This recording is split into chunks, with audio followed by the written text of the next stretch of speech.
All right, let's talk about something that's pretty much every homeowner's worst nightmare: water damage. It's way more common than you'd think.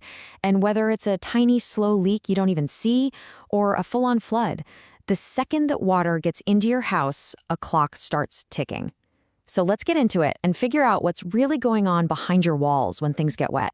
And believe me, that clock is ticking fast. This quote right here, it just nails it.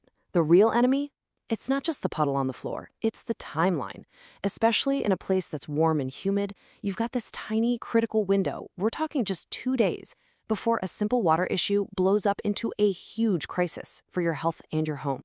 So how do you even spot a problem in the first place? I mean, it's not always going to be a foot of water in your basement, right? A lot of the time, the really nasty damage starts with these super subtle clues, things that are so easy to just ignore. Let's take a look at what you need to keep an eye out for. And what's really interesting is how many of these are things you'd smell or feel before you ever see anything. You know that musty, damp smell? You might notice that way before a water stain ever shows up. Or maybe you notice your wood floors are starting to kind of buckle up, or your baseboards just look a little puffy. These are not just little cosmetic quirks, okay? They're basically alarm bells screaming that there's moisture hiding where it has no business being. Okay, so you've spotted the signs, but where the heck is all this water coming from? Well, the threat can be this big, dramatic event, or it can be super slow and sneaky, and it can come from inside or outside your house. Yeah, you've got the obvious disasters, right? Like a pipe bursting and just dumping water everywhere in minutes. But then you've got the ninjas, the really sneaky sources. I'm talking about stuff like a clogged AC line that's been overflowing in your attic for weeks, or a tiny little roof leak that's been dripping for months. Honestly, it's those sneaky ones that can cause the absolute worst, most widespread damage, all before you even have a clue. All right, let's circle back to that timeline we talked about, because this is so important. This is where the race against the clock really begins. If you understand what's happening literally hour by hour, you've got a shot at preventing a total disaster down the line. Okay, look at this. This breakdown just shows you the whole chain reaction. In that first day, all your porous materials, drywall, wood, insulation, they're just acting like sponges, soaking it all up. But see that 24-hour mark? That's when you cross into the danger zone. That's when mold starts to grow and wood starts to twist and warp. And by the time you're at 48 hours, oh man, you are way past a simple water problem. Now you're battling the start of actual structural rot.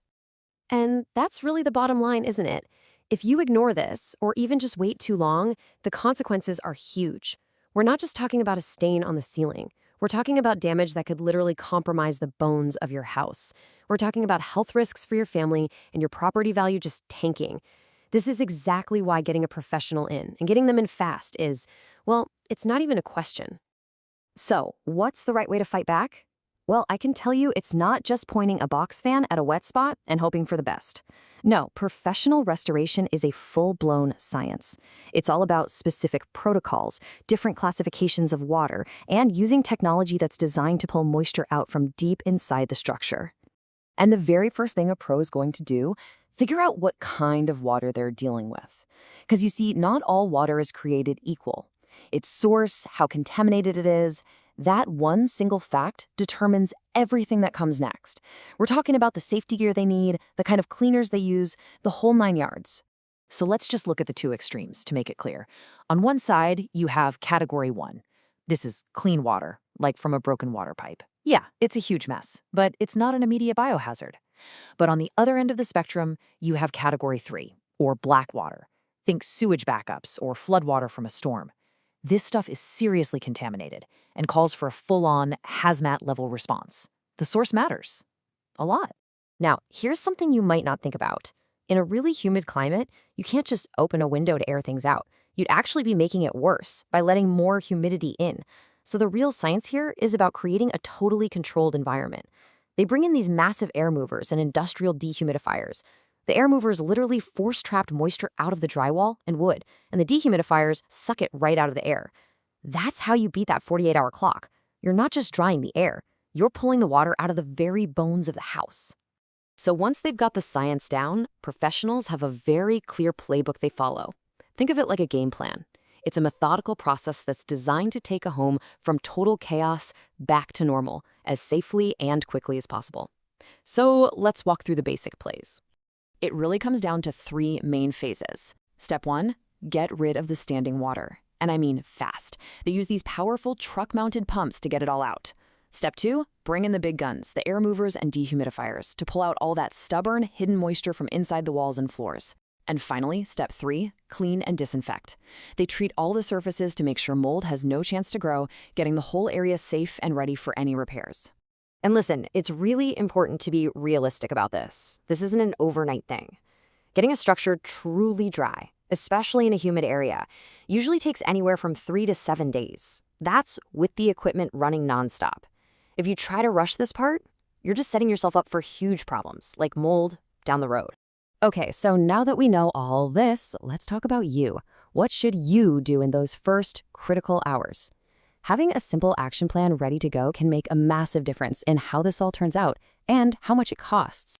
The key is to act fast, but also act smart. So here's your checklist. First, and only if it's safe to do so, shut off the water. Find that main valve. Second, your very next move is to call for professional help. The sooner they're on the way, the better. Third, while you're waiting, start moving valuables out of the wet area. Furniture, family photos, important papers. Get them to a dry place. And number 4, this is crucial. Before you move anything, document everything. Whip out your phone, take tons of photos and videos. This is going to be your best friend when you file that insurance claim. And that really brings us to the big takeaway here.